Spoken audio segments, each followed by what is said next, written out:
오늘도 성령께서 말씀에 대하여 기도에 대하여 열어주시고 하나님께서 은혜 주시기를 원합니다. 사사기를 읽어가면서 발견하는 것은 계속 이제 고민이 한 가지 있습니다. 성도로서의 정체성, 하나님의 사람으로서의 정체성이, 하나님의 사람으로서 우리가 어떻게 살아야 하고 어떻게 세워져 가고 어떻게 성숙해져야 되는가, 나의 정체가 무엇인가, 나의 본질이 무엇인가를 다시 한번 생각해야 돼요. 조금 더 구체적으로 얘기하면 내가 영적 실력이 있는 사람인가 하고 다시 한번 생각해 봅니다. 그 전에 이제 이런 말씀을 나누냐 하면 8장 우리 읽은 말씀 가운데 23절 말씀입니다. 8장 23절 기드온이 그들에게 이르되 내가 너희를 다스리지 아니하겠고 나의 아들도 너희를 다스리지 아니할 것이요 여호와께서 너희를 다스리시리라 하니라. 아멘.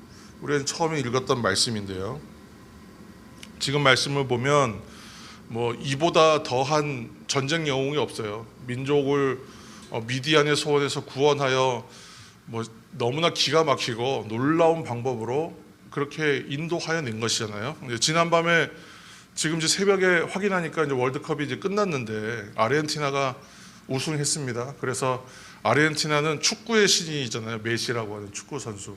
그래서 이 메시가 있는 동안에 아르헨티나가 우승을 한 번 하냐 안 하냐가 이제 이번 또 월드컵의 관심사였다고 하는데, 근데 이 이제 축구의 신이 이제 결국은 이제 우승을 하는 것으로 이제 끝이 났습니다. 그러니까 메시가 축구에 있어서는 그보다 더한 영웅이 없어요, 메시가. 그런데 이제 오늘 이 메시처럼 오늘 이제 이 인생에 있어서 이들의 세대에 있어서 최고의 영웅 기드온이죠. 그래서 이 기드온에게 이러한 요청을 합니다. 당신이 왕이 되시오. 당신이 왕이 되시오. 우리를 다스리는 자가 되시오. 당신의 아들이 다스리고 당신의 손자가 다스리는 그러한 왕이 되라고 사실은 요청을 하는 겁니다. 그런데 기드온이 이 제안을 거절할 때 상당히 멋있는 말로 거절해요. 내가 아니라 하나님께서 당신들을 다스립니다. 이렇게 얘기해요. 그래서 이렇게 보면 굉장히 영적인 실력이 뛰어나고 영적인 정체성이 잘 잡혀있는 신앙의 사람으로 보인단 말이죠. 그런데 24절 말씀을 보시면 24절에 거기에서 완전히 발을 빼지 못하고 한 가지 요청을 합니다. 금부치들을 요청하는 거예요. 금 귀고리들을 달라. 좀 희한한 제안이잖아요. 그래서 왜 이렇게 제안하는가? 그걸 가지고 뭘 만드냐 하면 에봇을 만들어요. 에봇이라고 하는 것은 제사장이 입는 의복인데, 제사장이 입는 의복을 금으로 만든다는 것은 이거는 애초에 입으려고 하는 것은 아니에요. 입을 수가 없죠. 그러니까 입기 위한 목적이 아니에요. 일종의 상징물입니다. 그래서 이것은 내가 하나님의 신탁을 받은 사람이다. 자, 300명이라는 소수의 병력과 말도 안 되는 방법으로 큰 전쟁에서 이기게 한 기드온은 하나님의 신탁을 받은 사람, 하나님의 계시를 받은 사람, 하나님의 영적인 어떠한 그런 특별한 권능을 받은 사람이라는 것을 드러내는 거예요. 남기는 겁니다. 그래서 그것을 상징하는 일종의 승리의 상징물이기도 하고, 그러한 하나님의 계시를 받은 사람이라는 것을 남기는 상징물이 돼요, 이 에봇이. 그래서 이것을 자신이 있는 곳에다가 두었기 때문에 이것이 나중에 사람들에게 우상이 됩니다. 27절을 보시면 그 에봇을 그들에게 음란하게 섬겼다. 한마디로 백성들이 자신들을 다스려달라는 왕이 되라는 요구는 거절하지만, 이 거절하는 이유가 여러 가지가 있습니다만, 이스라엘에서 가장 힘 있는 지파는 유다 지파, 또 에브라임 지파라는 얘기를 우리가 나누면서 왔는데, 자신이 전체의 이스라엘에게 영향력을 미칠 만한 그런 배경이 없습니다. 기드온은 하나님이 좀 비교적 평범하고 또 때로는 좀 소심하고 그러한 사람을 하나님께서 부르셨잖아요. 그렇기 때문에 어떠한 정치적 배경, 이들을 좀 압도하고 다스리고 할 만한 권위나 그런 것이 부여되어 있지 못한 상태였어요. 그러니까 자신이 왕이 되겠다고 나서도 거대 지파들이 반대해버리면 물러나야 돼요. 그래서 전쟁 중에도 에브라임 지파가 왜 전쟁 끝물에 우리를 불러가지고 작은 공밖에 못 세우게 하느냐 하고 따졌을 때에 한 발 물러서거든요. 그 배경들을 이해해 보면 기드온이 그래서 여기서 자신이 겸손하고 자신이 뒤로 물러나는 사람으로 드러날 수밖에 없어요. 그렇지만 자신의 영향력은 포기하고 싶지가 않아요. 성도로서의 정체성을 생각하는 이유가 이런 것입니다. 하나님께서 하셨습니다 하고 완전히 물러나면 좋은데 거기에서 내가 영광을 받으려고 해요. 거기서 내가 칭찬받고 내가 인정도 받으려고 하는 겁니다. 그래서 한마디로 자신들의 다스려달라는 요구는 거절하지만 실질적 영향력은 가지고 싶었어요. 그래서 금으로 만든 에봇은 기드온의 정체, 기드온의 실력을 보여주는 장면이기도 하고, 그리고 당시에 이스라엘 백성들의 실력, 이스라엘 백성들의 신앙의 정체성을 보여주는 하나의 상징물이 됩니다. 사사기를 통해 보여주시는 하나님의 뜻은 하나님의 백성, 하나님의 성도됨을 하나님께서 원하세요. 사사기를 통해서 계속 성경을 통해서 보여주시는 하나님의 계획은 하나님의 백성이 하나님 백성 되어가는 것, 하나님의 백성들이 하나님의 뜻에 맞는 능력 있는 성도 되어가는 것, 곧 제사장 나라가 되고 하나님 나라가 되어가는 그 나라를 꿈꾸세요.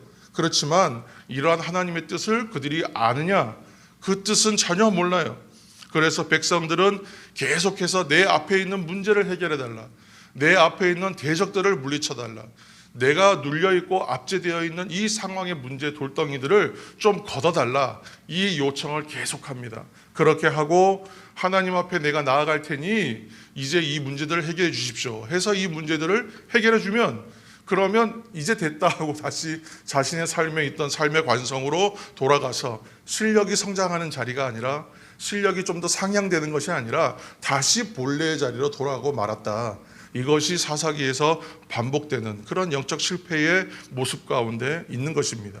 그래서 오늘날도 하나님의 백성 선도로서 살아가는 것이 내가 무엇에 관심이 있는가, 내가 무엇에 초점이 있는가, 내 앞에 닥쳐있는 문제 해결, 또는 군대에서 군인들이 하는 것처럼 소원수리라고 하잖아요. 내가 힘들고 어려운 걸 쪽지에 적어서 이렇게 소원수리하며 넣으면 부대에서 그 문제를 좀 적극적으로 해결해 주려고 애를 쓴단 말이에요. 그러면 조금만 힘든 어려운 문제, 물론 심각한 어려움이 돼서도 쓰지만 소원수리의 내용을 보면 되게 사소한 문제들도 많습니다. 그것처럼 하나님 앞에 나는 기도하고 나아가는 것이 나의 소원수리를 위하여 나아가는 기대감이냐, 이것을 발견하는 것이 좀 필요합니다. 이것이 성도의 영적 현실이기 때문에 그렇습니다.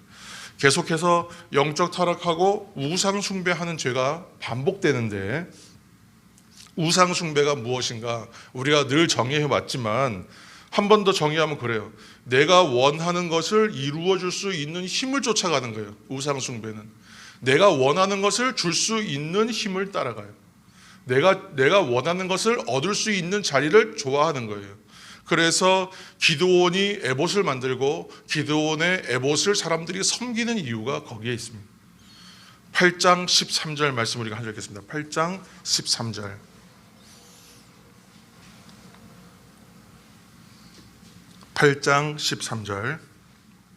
요아스의 아들 기드온이 헤레스 비탈 전장에서 돌아오다가, 아멘. 전투 중에 계속 기드온을 가리킬 때, 그죠? 요아스의 아들, 그죠? 벤 요아스 뭐 이렇게 되는 거죠. 벤 후르 뭐 하듯이, 벤허 후르의 아들 하듯이 벤 요아스. 기드온이 누구냐 하면 요아스의 아들이다라는 거예요. 그러니까 이것은 이름에 그 부모의 이름을 넣어서 정체성을 넣는다 그랬잖아요. 그래서 요아스라는 이름의 뜻이 무엇인가? 요아스라는 이름. 그래서 이 전쟁의 주체가 누구시고 이 일의 본질이 무엇인가, 기드온에게 일어나는 이 현상들과 현실이 무엇이 본질인가를 얘기해 주는데, 요아스의 아들, 요아스라는 말이요, 여호와께서 주셨다라는 의미예요. 여호와께서 주셨다. 그러니까 지금의 이 승리와 지금의 잘됨과 지금의 사람들의 받는 칭찬과 그런 자리로 갈 수 있는 근원은 여호와께서 주셨다, 하나님이 주셨다예요. 그러므로 나는 요아스의 아들입니다 이렇게 말하고 물러나면 끝이에요. 거기까지입니다. 그런데 그것에 대하여 본질을 넘어가기 때문에 계속하여 지금 뒷부분에 보면 이제 그 이후로 기드온을 의미하는 이제 기드온을 표현할 때에 요아스의 아들 기드온이라고 해요. 안타까우신 거예요. 계속하여 만족스러운 자리로 성장해서 가지 못하고 그 자리에서 누리는 것으로 끝납니다. 그래서 너무나 많은 처첩들을 거느리고 그리고 너무나 많은 아들들을 얻죠. 70명의 아들을 얻습니다. 그리고 첩에게서 낳은 아비멜렉이라는 아들이 결국 사고를 칩니다. 그러니까 이러한 자리까지 가게 되는 이유는 기드온이 자신의 영적인 현실에서 영적인 실력이 있는 자리로 성도의 정체성을 찾아가는 자리로 성숙해가고 더 자라가지는 못하였다라는 아쉬움을 보여주는 것이에요.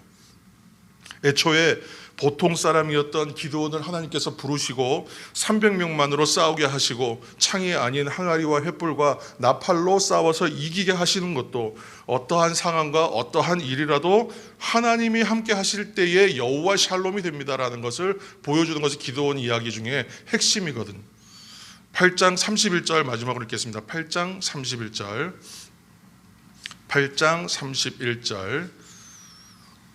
근데 그 신앙의 본질이 어디로 가느냐? 8장 31절 읽겠습니다. 세겜에 있는 그의 첩도 아들을 낳았으므로 그 이름을 아비멜렉이라 하였더라. 아멘. 아비멜렉, 멜레크 장관, 무슨 왕 그런 거 뜻하는 거예요. 그러니까 아비멜렉의 이름의 뜻이 뭐냐면 내 아버지는 왕이시다예요. 내 아버지는 왕이시다. 그래서 기드온이 어떠한 이미지로 인식되었는가를 볼 수 있잖아요. 하나님은 고통스러운 이스라엘이 고통을 호소했어요. 하나님께 호소했어요. 그래서 기드온을 세우셨고 그를 통해 구원하셨어요.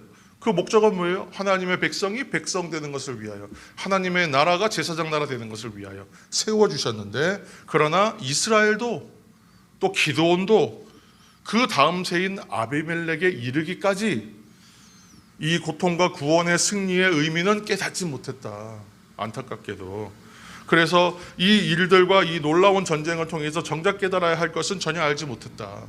마치 홍해의 기적을 경험하고 요단의 기적을 경험했던 이스라엘 백성이 하나님의 이 구원의 참된 의미를 깨닫지 못하여 여전히 영적 자리에서 실패했던 것처럼 결국은 육적 이스라엘은 실패한 것으로 남아있잖아요.